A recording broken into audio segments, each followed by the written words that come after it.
Assalamualaikum warahmatullahi wabarakatuh. Welcome back to my YouTube channel Uwais Al-Qarni.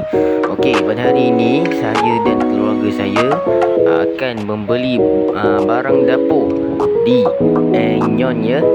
So untuk pengetahuan semua, sebenarnya saya banyak kali dah pergi Nyon ni. Semata-mata beli barang dapur, beli barang baju, pakaian apa semua kan. Tapi sebelum ni saya tak pernah buat video pasal beli vlog-vlog ni semua. Jadi ni buat pertama kalinya saya buat vlog beli barang lah. Okey, nampaknya kita dah sampai dekat Nyon. Memang dah sampai pun, kita nak masuk ke dalam lah. Kita ni tas dulu, hati-hati Okey, dah sampai dah. Inilah dia adik saya. So inilah poster-poster Nyon. So guys, kita akan beli barang dapur dulu. Minta maaf lah tak pakai mic, so kita jelas. Sekarang saya kena buat toli ya. So sekarang ini kita dekat bahagian buah. Mak saya akan pilih buah atau beli buah mana-mana je. Bahagian sana adalah bahagian sayur.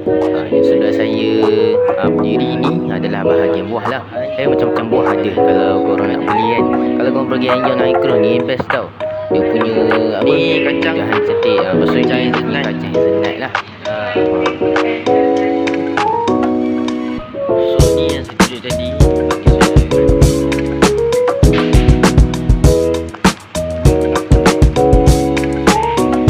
So sekarang ayah saya tengah pilih barang basah untuk dibeli lah atau nak pakai kat rumah. So baru satu barang je dekat troli ni. Tengoklah adik ni, kalau dia buat perangai tak sah. Dia belum buat perangai lagi ni.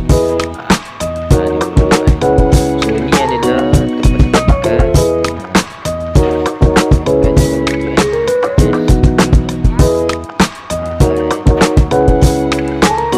sini pula. Ni bahagian ayam. Ada jus kat situ. Ayam dengan daging.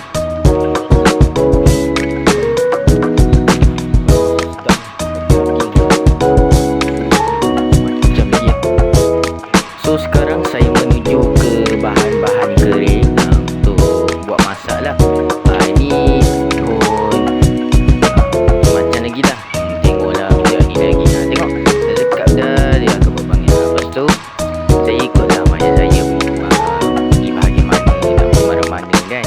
Biasalah nak beli barang jalan-jalan, cuci mata kan. Ni adalah tempat susu pekat, susu tin. Kalau korang nak buat air ke, belilah. Lepas tu jangan-jangan lagi nak cari serbuk air, air coklat ke, datang balik dekat susu pekat ni. Okey, nampaknya masih lagi perjalanan mencari.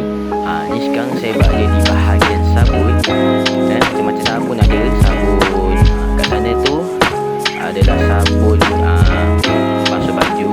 Lepas ni sabun cuci pinggan. Tapi saya dah belilah. Ada je. Okey, itu sahaja video kali ni. Dah habis dah beli barang. So sekarang perjalanan nak naik kereta. So saya rasa itu sahaja video kali ni. Sekian. Assalamualaikum warahmatullahi wabarakatuh.